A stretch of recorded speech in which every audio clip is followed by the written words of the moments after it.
भगवान बचाएगा। किसी गांव में एक साधु नदी के किनारे एक कुटिया में रहता था। वह भगवान में बहुत विश्वास करता था। वह लगातार एक पेड़ के नीचे बैठकर तपस्या करता था। गांव के सभी लोग उसका बहुत सम्मान करते थे।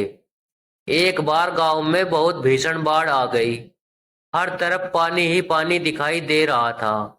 सभी अपनी जान बचाने के लिए इधर उधर दौड़ रहे थे। कुछ लोग ऊंचे स्थानों की तरफ जाने लगे। इसी बीच लोगों ने देखा कि साधु बाबा पेड़ के नीचे ही बैठे हैं। सभी ने उन्हें सलाह दी कि वो अपनी जगह छोड़ दें और भाग चले।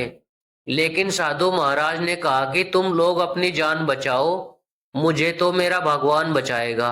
धीरे धीरे पानी बढ़ता गया। साधु अपनी जगह पर ही रहा। पानी साधु के कमर तक पहुंच गया था।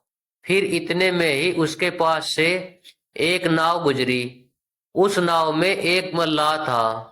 उसने कहा कि हे साधु महाराज, आप इस नाव पर आ जाएं, मैं किसी सुरक्षित स्थान पर आपको पहुंचा दूंगा। लेकिन साधु ने फिर वही उत्तर दिया कि मुझे मेरा भगवान बचाएगा, मुझे तुम्हारी मदद की आवश्यकता नहीं है। नाव वाला भी वहां से चला गया। कुछ देर बाद बाढ़ और भी ज्यादा हो गई। साधु को लगा कि उसे पेड़ पर चढ़ना होगा।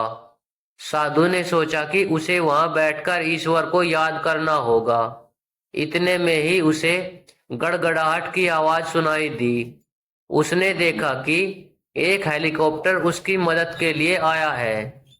उस हेलीकॉप्टर में से बचाव दल ने एक रस्सी लटकाई और साधु को उसे पकड़ने का आग्रह किया। किंतु साधु ने फिर से वही कहा कि मुझे तो भगवान बचाएगा, मुझे किसी की सहायता नहीं चाहिए। बचाव दल भी यह सुनकर चला गया। कुछ ही देर में बाढ़ की धारा में साधु बह गया और उसकी मृत्यु हो गई।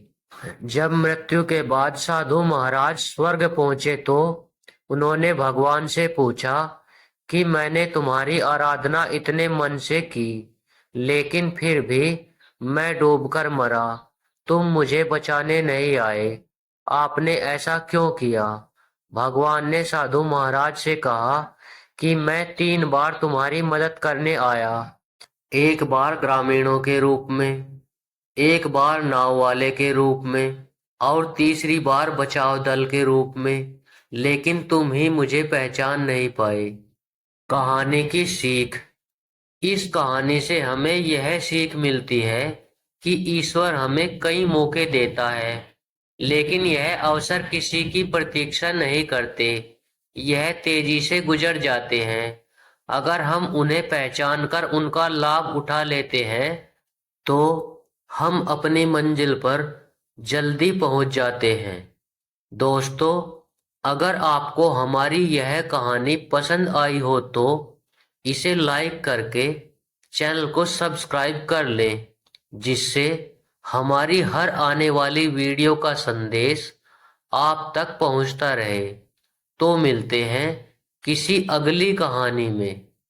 तब तक के लिए जय सिया राम।